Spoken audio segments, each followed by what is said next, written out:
नमस्कार, स्वागत है आपका मेरे चैनल पर। देखिए, जो न्यू लॉ है, इसमें बहुत सारे लोग, क्या सभी लगभग ये कहते हुए मिलते हैं कि जितने भी मैट्रिमोनियल लॉज हैं वो सब वीमेन सेंट्रिक हैं। तो आज का ये वीडियो मेरा इसी से रिलेटेड है कि शादी टूटना आजकल के समय में आसान हो गया है या और भी ज्यादा मुश्किल हो गया है। क्या जो नए डिवोर्स लॉज हैं ये एक ही जेंडर के फेवर में है, और उससे भी बड़ी बात कि इसका आपके ऊपर क्या प्रभाव पड़ेगा। तो आज के वीडियो का यही टॉपिक है। तो वीडियो शुरू करूं इससे पहले आपसे रिक्वेस्ट है कि अगर अभी तक आपने मेरे चैनल को सब्सक्राइब ना किया हो तो प्लीज सब्सक्राइब कर लीजिए और बेल आइकन को प्रेस करना बिल्कुल मत भूलिएगा, ताकि ऐसी ही इंपॉर्टेंट लीगल इंफॉर्मेशन आप तक सबसे पहले पहुंचती रहे। तो आज का ये वीडियो आपके लिए बहुत ही ज्यादा इंपॉर्टेंट होने वाला है, जिनकी शादी हो चुकी है या फिर इन फ्यूचर वो शादी करने जा रहे हैं। तो इन लॉज के बारे में आपको जानना बहुत ज्यादा जरूरी है। तो वीडियो में अंत तक बने रहिएगा, क्योंकि 3 ऐसे बड़े बदलावों के बारे में इस वीडियो में आपसे चर्चा करूंगी जो कि आपके केस में भी आपके बहुत काम आ सकते हैं। तो चलिए सीधे मुद्दे की बात करते हैं। तो क्या fast track divorce mutual consent cases में पॉसिबल है?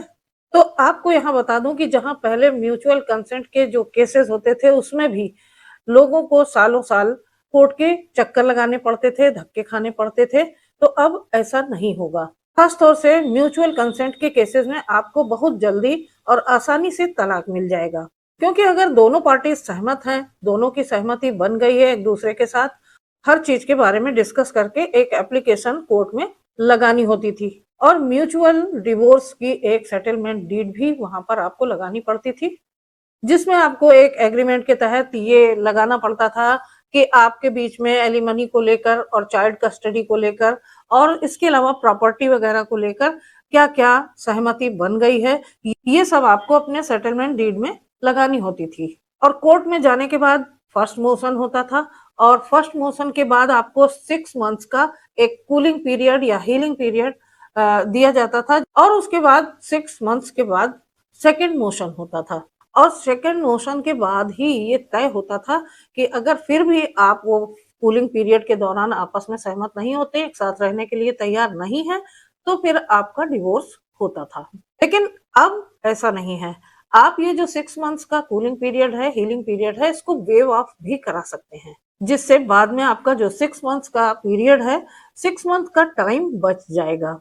आपको इजिली जल्दी से जल्दी तलाक मिल जाएगा। ऑनरेबल सुप्रीम कोर्ट ने अमरदीप सिंह वर्सेस हरवीन कौर के केस में ये बिल्कुल क्लियर कर दिया है कि ये जो 6 मंथ्स का कूलिंग पीरियड है, ये कोई मैंडेटरी कंपलसरी प्रोविजन नहीं है।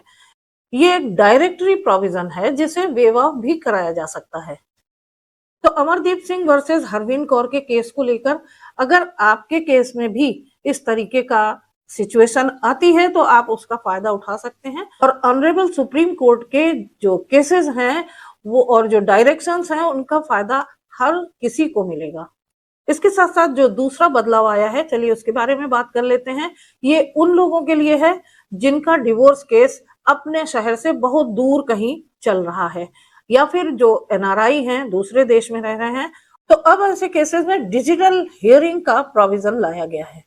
तो डिजिटल हियरिंग के थ्रू ऐसे लोग अपने केस की फर्दर प्रोसीडिंग में हिस्सा ले सकते हैं, और डिजिटल हियरिंग के माध्यम से उनका केस आगे बढ़ता रहेगा। इसी तरीके से जो हस्बैंड्स इस सिचुएशन में फंसे हुए हैं, बहुत लॉन्ग डिस्टेंस से बार बार छुट्टी लेके आना पड़ता है या फिर वैसे आना पड़ता है, तमाम पैसा खर्च होता है और बहुत ज्यादा मेंटल और फाइनेंशियल हैरेसमेंट होता है उनके साथ, या फिर फॉरेन में सेटल्ड हैं और वहां से नहीं आ सकते, तो डिजिटल हियरिंग के थ्रू वो डिवोर्स ले सकते हैं। अब बात करते हैं तीसरे नए बड़े बदलाव की, जिसमें एक नया ग्राउंड और आया है, इर्रिट्रीवेबल ब्रेकडाउन ऑफ मैरिज का।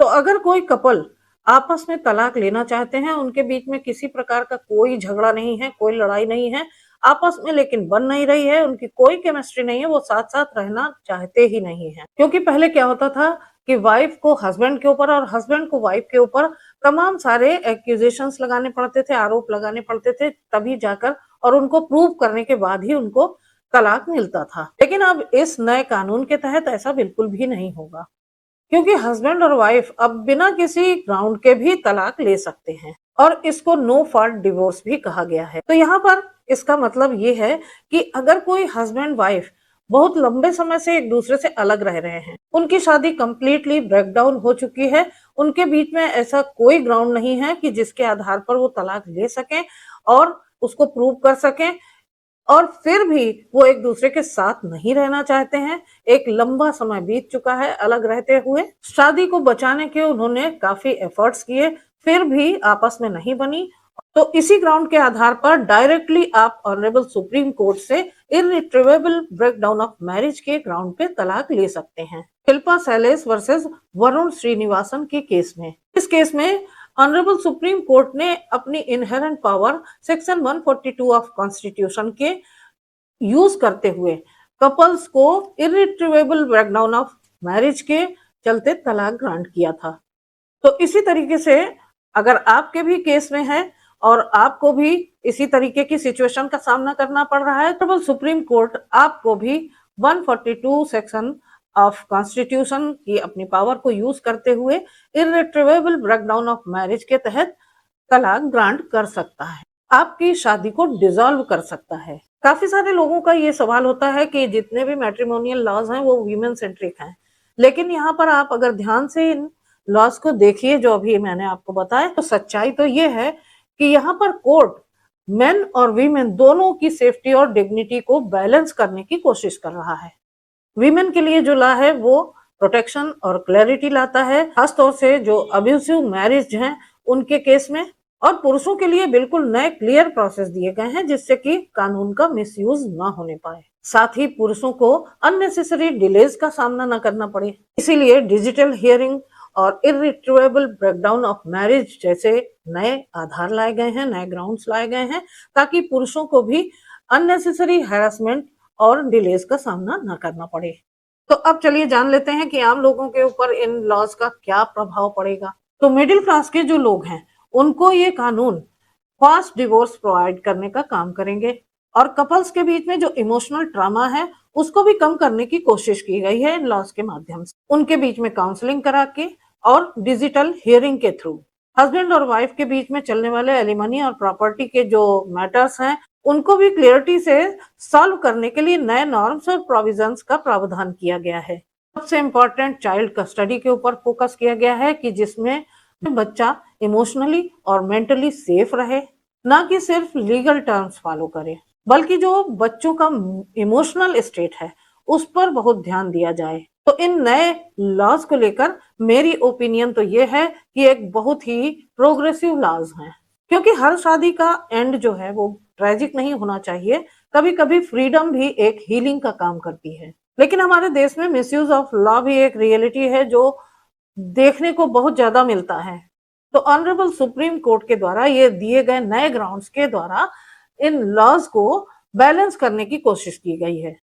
और आपकी इन लॉज के बारे में क्या राय है मुझे कमेंट करके जरूर बताइएगा। वीडियो अगर पसंद आए तो लाइक और शेयर करना बिल्कुल मत भूलिएगा, और चैनल को अगर सब्सक्राइब ना किया हो तो प्लीज सब्सक्राइब भी कर लीजिएगा। इस वीडियो को इन नए ग्राउंड्स को ज्यादा से ज्यादा शेयर करने की कोशिश कीजिएगा, क्योंकि अवेयरनेस इज एम्पावरमेंट।